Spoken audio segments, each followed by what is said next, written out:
C'est l'histoire de Shokor, dont la vie a basculé en Afghanistan et qui la reprend à Toronto. C'est aussi celle de Kate, une infirmière qui a cru en une embellie dans cette Thaïlande qu'elle aimait tant. C'est un chauffeur de taxi en Israël qui vous présente une bouteille de whisky à 10 heures le matin et qui vous amène tout bonnement à la frontière, à la bande de Gaza. Ce sont ces femmes, ces hommes qui sont dépassés par l'histoire avec un grand H, et qui tentent de tisser la leur. Les Révolutions inachevées de Michel Cormier, paru récemment chez Le Méac, est en quelque sorte un journal intime du journaliste, un livre qui, en quelques 250 pages, arrive à son titre, Les Révolutions inachevées.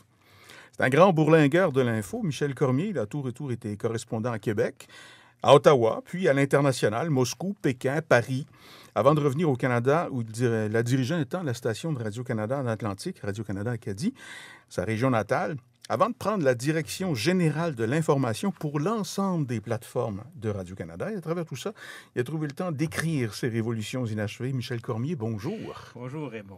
C'est, comment dirais-je, on peut commencer presque par une boutade journalistique, boutade de l'info. C'est cet immense besoin de pouvoir enfin utiliser des adjectifs qui a fait que vous avez... Oui, c'est parce qu'on sait que les reportages de 3 minutes, c'est réducteur. On fait vraiment l'essence de ce qu'on couvre. Et il y a des tas de choses qu'on veut dire, qu'on veut raconter, qu'on veut expliquer autour des sujets qui restent un peu dans la salle de montage. Alors, mais c'était aussi l'envie de revenir un petit peu sur le sens de ces événements. Parce que, surtout à partir de 2001, avec les attentats à New York et la guerre d'Afghanistan qui a suivi, qui était enfin la conséquence de tout ça. À l'époque, on ne se rendait pas compte, nous on était sur le terrain, que c'était une grande aventure qui était vouée à l'échec. La guerre avait l'air facile pour les Américains. L'Afghanistan se démocratiserait, ça déclencherait toute une vague de démocratisation au Moyen-Orient. Ça, c'était beau sur papier, ça. C'était beau sur papier, et on s'est rendu compte que c'est pas ce qui s'est passé.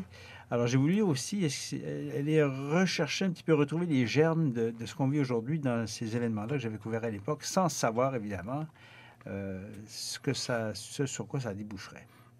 Donc, d'une certaine façon, c'est peut-être cesser de regarder l'écorce, reculer un peu pour essayer de voir la forêt. Tout à fait. Et c'est sûr que c'est facile avec le recul de dire, on aurait peut-être dû voir ce qui se passait, mais j'essaie aussi d'expliquer un petit peu certains questionnements qui, même à l'époque, me frappaient. Je veux dire, par exemple, tout l'effet de l'aide internationale, changer des sociétés. Une des choses qui m'a frappé, c'était cette école de radio pour les jeunes afghans à Kaboul, qui était un des joyaux un petit peu d'intervention internationale. Et là, avec le retour en force des intégristes et aussi la résistance de certains éléments conservateurs de la société afghane, on s'est rendu compte que ces femmes-là s'exposaient à des dangers énormes pour faire de la radio.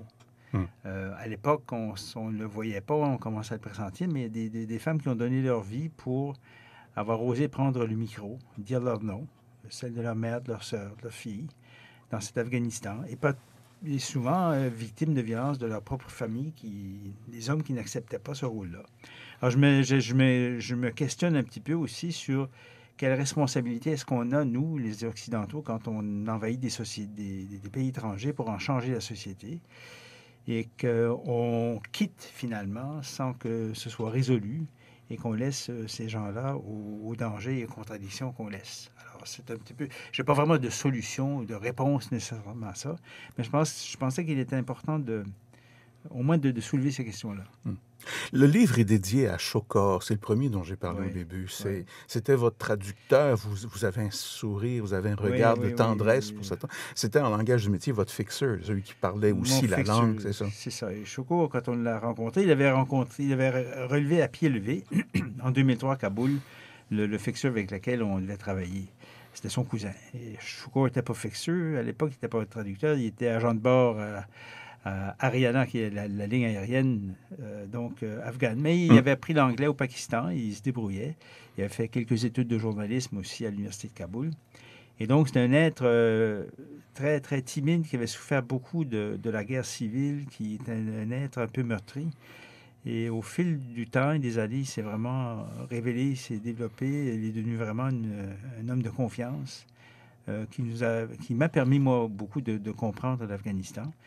Et effectivement, ce qui lui est arrivé, c'est qu'il travaillait avec une de nos collègues de CBC, Melissa Fung, Qui, elle, a qui elle a été été otage enlevée longtemps. C'est ça? par des groupes, on ne sait pas si c'était des bandits ou quoi.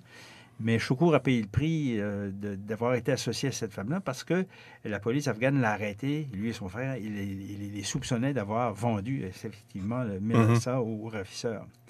Alors après ça, sa vie est à peu près faite parce qu'il est un homme marqué. Alors on a réussi avec quelques collègues à le faire venir au Canada, à Toronto, où il travaille maintenant à CBC comme un monteur.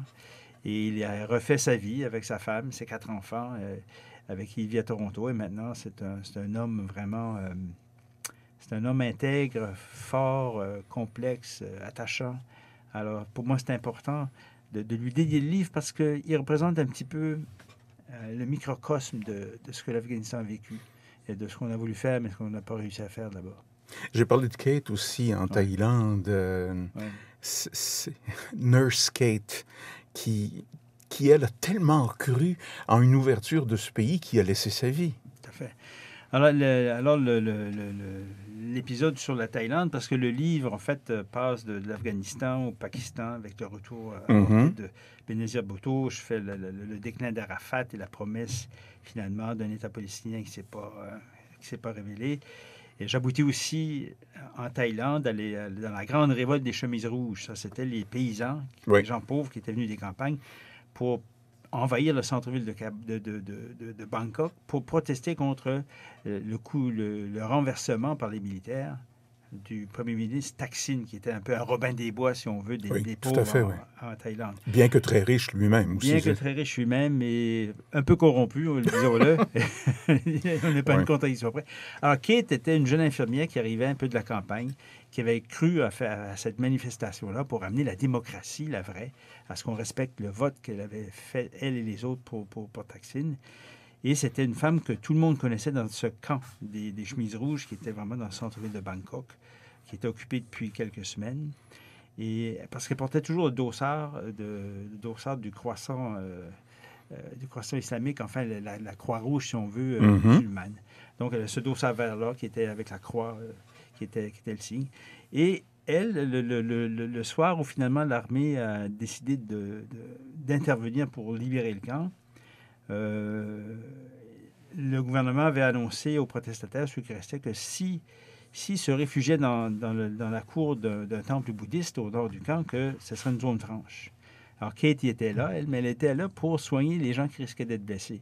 Et sa mère l'avait appelée au téléphone durant la soirée, inquiète, en disant « Kate, va te réfugier à l'arrière du temple, ce sera plus en sécurité. » Et elle ne l'a pas écoutée parce qu'elle voulait être proche d'où étaient les blessés. Et c'est en se penchant sur un type qui venait de se faire tirer par balle qu'elle a même été descendue par 3 balles de tireurs d'élite de l'armée qui étaient perchés sur la rame de métro. Et donc, elle est morte dans les bras de ses collègues, comme ça, au bout de son sang, sans savoir effectivement si la Thaïlande allait livrer la promesse qu'on lui avait faite. Alors, c'était tragique et très, très, très triste. En quoi est-ce que ce livre a changé Michel Cormier, ou en quoi est-ce que ce livre marque d'une pierre blanche la carrière et la vie de l'homme? C'est peut-être le retour sur le métier. Ça m'a permis de revoir ces événements-là avec, comme j'ai dit, avec le regard du présent, mais d'un autre côté aussi de me poser des questions sur est-ce qu'on porte assez attention sur...